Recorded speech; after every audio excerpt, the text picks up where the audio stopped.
All right, so I was just chatting with Pastor Toby, and he was telling me the story of the current lead pastor of SPAN. Yes, sir. So tell us your story. It's very intriguing. Yes, sir.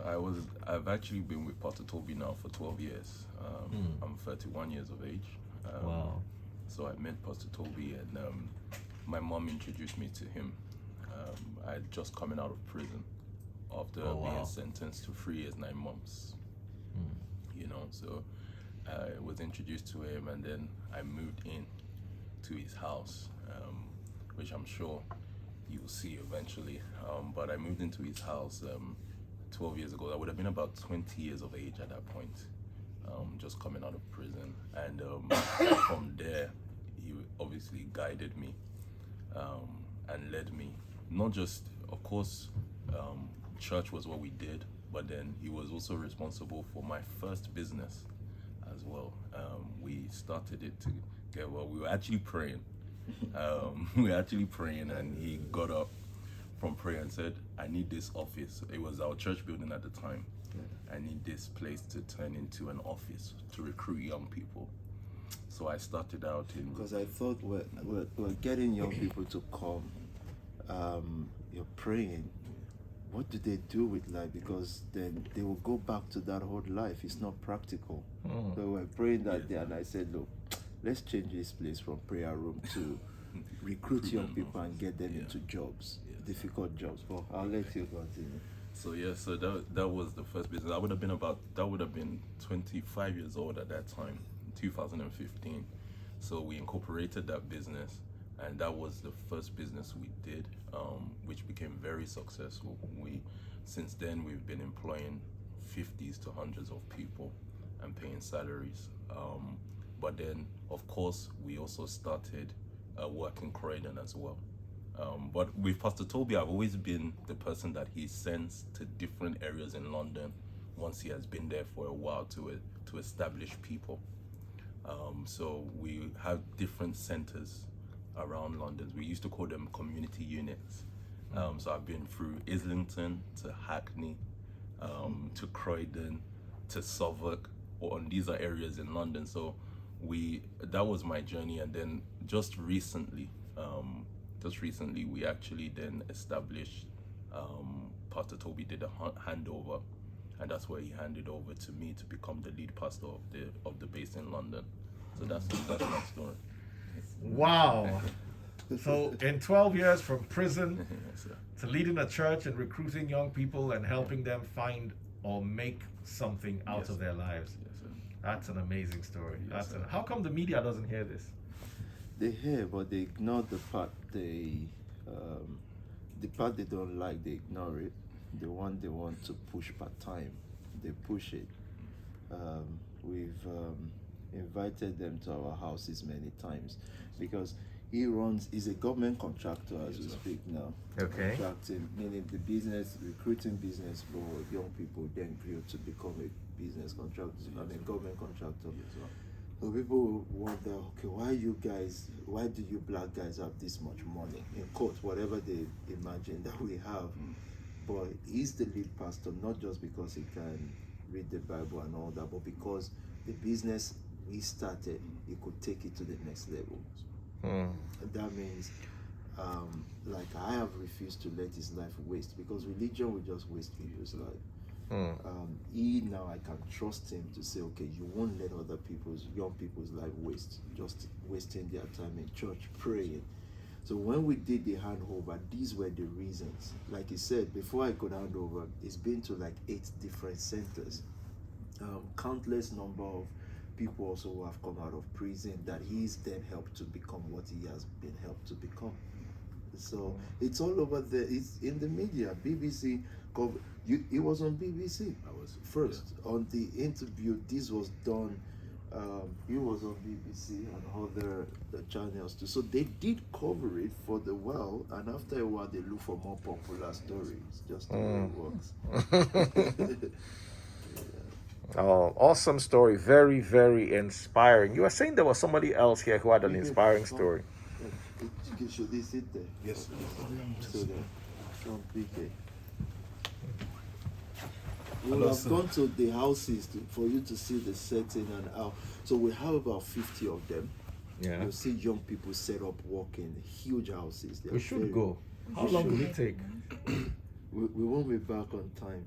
But David, that's Oh. why I said I needed your whole day. Just, Okay. just so you see like 2 or 3. Okay. But PK. Yeah, so nice to meet you, sir. Nice to meet you. My name is Pastor Kevin. Before Almost fine pastors. Honestly. And sipping some Henny. you know, I try to tell them. Christ drank alcohol. Timothy drank alcohol. is gonna put me in I trouble. said, why should you consider it trouble? No, Pastor Tobi. I don't mind. Why I'm are in you trouble. saying that something that is biblical is trouble? Because they mistranslated the Bible. No, they mistranslated the Bible to us. So good became evil and evil became good. It was normal to drink alcohol even in church. The church meetings had alcohol there. And there was no tithing. But now alcohol is bad in church and tithing is good. Look at how so no. There's nothing wrong. The problem is not alcohol, the problem is drunkenness. Yeah. Don't be drunk. As long as you drink within the limits of moderation. They even called Christ a drunk. A wine bibber. We're not going to go into that anyway. But I'm just saying, this is my ministry too. We had a church service and we had communion after, and everybody had a glass of alcoholic wine. Who's going to do communion with juice? But you know that the phrase I've been telling my guys, because they don't know much about Nigeria, even though most of them are Nigerians. I said, I met that the phrase and I understand that it would be difficult for Nigerians to understand it. No. It would be difficult. Yeah, it will be very almost. difficult. I already know that because Nigeria is about 300 years back, if not more. So to understand a person like you, best of luck, sir. Yeah. I'm the Antichrist. I came to do convention and communion here. They say Antichrist has come to gather his people. Anyway, you were telling us your story. But the thing is, sorry, sir, but you do know people don't listen. Imagine I told a pastor in Lagos, that the phrase, no. Said, but have you listened to him? No. You can't be an intelligent person leading humans and you don't listen to a person, because I had to listen and say, wait a minute, that sounds controversial, but it's true. Forget about what it sounds like. Then you start warming up. You listen to something before judging it. But I'll let you go on with the story part. So before meeting Pastor Tobi, I was a full-time criminal, full-time gangster. Wow. I wasn't just a gangster; I led gangs as well. Oh, wow. So from a very young age, caused me to go into prison more than 8-9 times. So I came out, and the first day I met Pastor Tobi, I actually came to stab someone in the church. Yes. I said it. You came to stab someone in the church. Yes. I came to stab someone in the church, and when I came, I realized that there was more people that I anticipated. So I had to restructure the plan where I was sitting in the service. But as I was sitting down, Tobi started speaking, and then he actually said something that I was drawn to him. But not for the good reasons, because he said that, tell your neighbor that we don't care about you. We don't care if you're angry. But remember, I came angry at somebody. So I started listening to him, and then he started talking about the new world where gang members will be leaders. So I was intrigued. So I kept on coming back. And as I kept on coming back, the life that seemed so nice to me became, I just, deferred from it and just started staying around Pastor Tobi more and more and more until I became a pastor.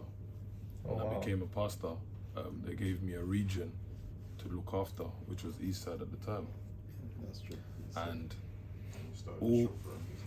then yes, they also gave me 4 cars to start my chauffeuring business. And these were not small cars, they were the Rolls Royces, the Range Rovers, and as the business grew, all my friends, all the fellow gang members were seeing how I was becoming successful and was seeing the progress that I was making. And I was able to bring about 200 gang members to church. Oh, wow. Yeah. I bring 200 gang members to church. Not by laying hands on them, not by fasting and praying with them, but by practically solving Yes. problems. Yes. And I have to say something here. I was looking at all the pastors with Pastor Tobi. You're wearing an Audemars. He's wearing a Rolex. Pastor Tobi, of course, wearing the Patek. It's not like this in Nigeria. Now only Gio they chop. No. Sorry. I'm controversial. You said it, Pastor Tobi. My former church, my pastor wears a Rolex or used to wear a Rolex. The prayer leading warrior used to wear fake Audemars. How do you go from a $40,000, $50,000 watch to a $200 watch, and the two of you are praying to the same God? Where does it even level off? You see, this thing you did, you handed over the church to somebody. No Nigerian Jew can hand over unless it's his son, and they'll do DNA test, I'm sure, first to make sure that no, it's not a joke. 80-year-old Jews are still preaching. Hand over what? Well, the thing is, it's unfortunate that you won't be around on Sunday. You would see at least 1,000 pastors that look like this. Wow. That look exactly like this, male and female. Because we all grew together. I just feel like you will be uncomfortable. I would not be able to wear whatever I'm wearing now if he's struggling. I can only wear because I can see his business is thriving. If he has struggles, we all come together. Then I'm comfortable to wear whatever I want to wear. If that's not the case, then I can't wear this. It will be blasphemous. So sorry, let me ask you, how many people have you taken from the streets and made successful? Give me a rough number. 50? Okay, so let's start from first generation. In Spark Nation family, we have 3 generations. First gen, that's 4 now. Pillars. That will be first gen. Then this will be second gen. Then you have the third. How old are you now, Vicky? I'm 30. 30. So the third gen will be in their 20s. So let me break it down into, so first gen, which is himself, top leading ones that came off the street, that would be, let's say success is money. Let's just say, let's use money. As a yardstick. As a yardstick for this, in this context. We'll have about 10 that are multi-millionaires now from their In mom's pounds culture. sterling. Of course. Yeah. Then you have others that, because we believe that the conformation of our own church is entrepreneurs, policymakers, and then students. So there are those who will not be multi-millionaires, but they are in key position in government places making policies. That's what they are. And then they are supported by the entrepreneurs like Sam. So that's 10 in that generation. In that generation, those who are still growing, taking up the street, and they are succeeding, they might not be multi-millionaires yet. You're talking of about maybe 400. 400. Yeah. Remember, and the reason why we have numbers is most of them lived with me. They lived like in the same house with me when they were growing, before they were financially comfortable enough to move out and people live with them. Then second gen, which is his own gen, that's the toughest gen because they were really into their lifestyle. That's the gangster. That's the gangster generation. I don't know if we have the numbers to that. We, at a point in my house, living there at a point will be about 40 people.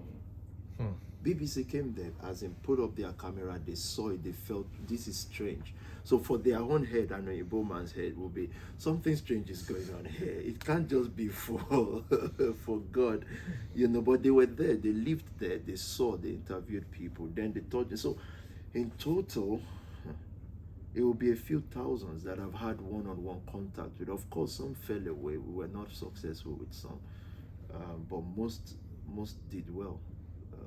So I can't put a number to it per se, but I can use first gen as a yardstick.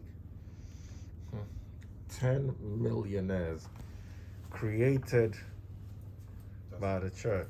That's foreign. The Free Nation just they learn work. Yeah. So that's you're not. We just appointed this week, like a financial institution came to me this week and said in UK, appoint a CEO for us. We want a young black girl from your work church. So who did you choose? I chose a young black girl. I wish she was Nigerian, but she's Ghanaian. But it's still, this is what Africa But needs. she's Ghanaian, and she's 28 years old. Oh wow. Yeah, she's one of his protege. You know, so that's not counting CEOs when I say that, because a CEO will not automatically be a millionaire like that. So there are CEOs, there are, like I said, policymakers, all coming from very tough backgrounds, very tough ones. Awesome, man. This is really inspiring. Sadly, the media never carries this side of the story. It's all about, I remember you and I having a conversation, Pastor Tobi, and I was like, they said that you were telling people to sell their blood. It was on BBC, it was on one of those, and come and sow the blood as seed. And I'm like, how much is a bag of blood? I wanted to say, if you donate blood and sell hair, maybe £50, maybe, I don't know, maybe £100. We've got a watch shop here. How many years? It's all nonsense. We ran into problem because they felt I was gonna do politics, and we were trying to explain to them that anyone who comes to the church, it is my duty to support them, because this nation will not support young black people. And then we've challenged them many times. It's been 3-4 years. Police here is strong. Police is strong. All the institute. Go to court. You feel like we've done something, bring it out. Don't do propaganda. Do real. Like, take a Pastor Tobi, go to court. And let's educate you in the fact that it is no longer a white man's land. It is now our land, because we all work hard here. What the Nation family, Spark Nation, has done in this country, the police said it themselves. There's no organization that has done it. They can't do it. When we have the person can wait. We have received, I was showing them that I've never shown this outside before, but when we write our book, we sat with Scotland Yard. Imagine the chief of police guy almost fell off his chair when he's hearing all this, and he said to all the people there, he said, let's all just gather ourselves and go to Spark. And they came. It's public knowledge. Media was there. But I also understand that the first thing that happens to any black young movement, especially in Europe, America is a bit enlightened, a bit, because black people have fought. But here is suspicion first. And you see, for our community, the black community, for them, they don't research anything. It's not research. They pick a story, they run with it. They don't pause and say, wait a minute, it's been a while. What's going on with the case of these guys then? Nothing can come out of it, because we understand business and how to worship God in our own way. We're not going to conform to any church style. I don't have a church mentor, any of the GOs or stuff. I don't talk to nobody. I talk to, this is my GO. That's the GO there. I'm now the ex-pastor of Spark Nation. That's my general overseer. So if he's preaching, I'll attend and I'll enjoy what they're doing. So if I may, just the common misconception about the UK is that a lot of young black lives are better off because they're here. But what you did, and I think one of the things that even the government is struggle with, is the kind of people you took from the areas you took us from as well, and exposed us to a different kind of lifestyle. I did not know business, nor did I know ministry before I came into the church. Even though, yes, I do come from a church background, but you were willing to take a risk on us as young people, which is uncommon to church. So that was, I think, a major factor. It was even baffling to parents as well as authorities, because the kind of young people you took from the areas you took them from in London, the expectation of their lives was not much. Yeah. But you were able to expose us to such a way that we became leaders of our community. Yeah. And the faces of those communities turning around lives. So I think that is why most times you will not see that in the media as well, because it is unexpected, and it was treated with suspicion because of who you raised. Yeah, because of the kind of people. Yeah. It wasn't planned for him to be here. We were going to go to his house, and then few houses so that you can see the setting. I think what happened to me in 2015, 2016 was, I've always known, because my dad is a pastor, I've always thought there's something not right with this system. And my dad told me, why can't you follow the beaten path? Why are you trying to be a rebel? But because I felt like I needed to reach a totally different generation, 2015, 2016 was the game changer for me. I was able to break out of that religious mode completely. I changed the way I even dress, because I only dress like this because it attracts them. Oh yeah. That's what the rappers will wear, and that's who they want to be like. So I'm thinking, how? So imagine the first day I ever jacket, wore. man. This jacket, it's how I will steal it from you and run away. You know, so I started to change how, and it wasn't, I was a kitchen porter. I was washing plates in this country. Washing plates, yes. And £400 a month was what it took me to start changing Riley and Peckham at the time. I was putting all the monies into changing the gangs there. The Spark Nation has never gotten a penny from government in this nation. You won't come to our service and we say, end of service, let us give tithe and offering. We don't do it. So how come, where did the stories of you collecting tithe and offering and manipulating people, where did it come from? We must ask the people that that spread it. Anyway, I'm the Antichrist, so I understand it. We've always believed that you needed a community of people who can put resources together and save a PK, save a Sam, save this. So yes, you would have people who it's easy for the government to reach them, because BBC will promise these girls £100 and TV exposure. That's what BBC does. BBC has no current glory. They have past ones, you know. But again, I think at first we were offended. Growing up now, we're not offended anymore. We realize that you're running a system of things that have never been done before. So you attract all manner of criticism and stuff like that. So I think that what we mastered, or what God helped us master, was how to reach out to the difficult to reach, and how to get them into the work of God or stuff like that. And I knew that people, young black people, like Pastor Sam said, in UK, they are struggling. It's not, forget about you looking at it from Nigeria. I grew up in Nigeria. I was 25 years old before I left, so I know it. So when people say, oh, you're just there, young people, it's easier, I'm thinking, no, you don't understand. For him to be a millionaire here, he is a real one. The system we have to go through. So how do we sell dreams and visions to those who are in the hands, whose parents in the UK work 3-4 jobs, who cannot raise their own kids? How do we reach them? Because the kids don't have parents. Any community that has no family structure is already wasted. Absolutely. So the kids are stabbed. London is stab city. Stabbing is the normal thing among black young people in London.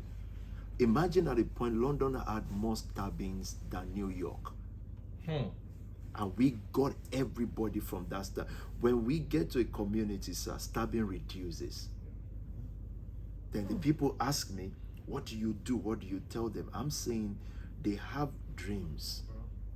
Somebody has to sell them that dream and tell them, look, it is possible without dealing drugs, because drugs is what leads to stabbing and stuff. It is possible this way or that way.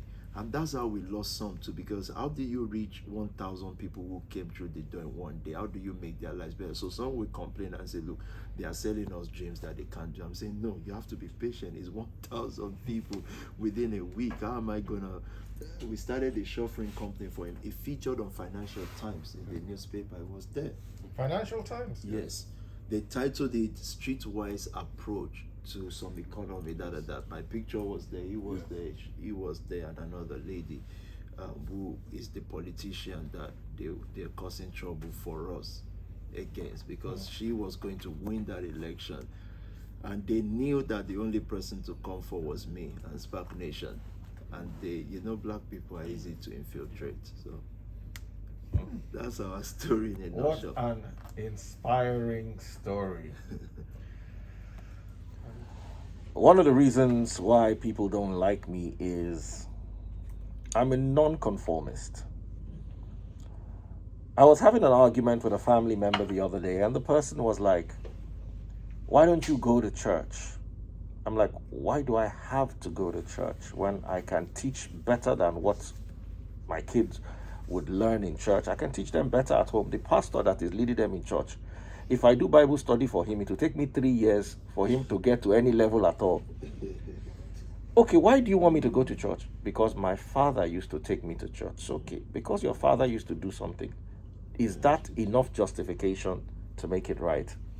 I believe in seeking things. I've been Pastor Tobi's friend for 3-4 years now. We chat, we talk about stock market, crypto, all sorts of things. And I've seen him from a different light. But everybody I know who sees him from that light of selling blood like a vampire. And yeah, so the problem is we need more people to showcase. Look, everybody has 1 or 2 bad things that we've all done in the past. We're not saints. But let's balance off the narrative. Taking 1,000 people off the street. You just saw a gentleman who was on his way to stab somebody. And then today he's a millionaire, or is going to be a millionaire. He came here driving a Lamborghini. Was it a Lamborghini?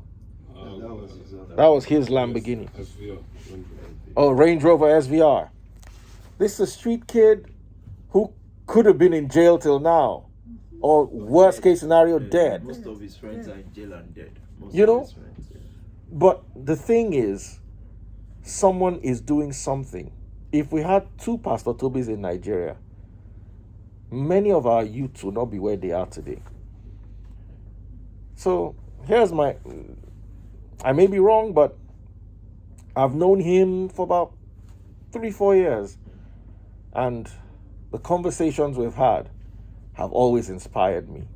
He cares about my ministry, he cares about what we do. So it's only normal to come out and say, okay, let me even go and see Pastor Tobi. And what I've seen today, I'm impressed. And by the way, thanks for the hoopla you gave Madame. Don't worry, even if you not give Madame hoopla, I'll still come and see you. All right, guys, take care. You do know So you're I coming came on around Sunday, to see Pastor Tobi and check out some watches. We have RM 1103s, rose gold and rose gold titanium. We have the Sky Dwellers, the Audemars, the limited edition ones, and all that. And guess what? He gave Taste Buds a Hublot with sapphires. We're not joking here. That's Pastor Tobi. Hublot with sapphires, call Fake Watch Buster. Their father. 20,000 pounds. It's not beans. I won't stop with that.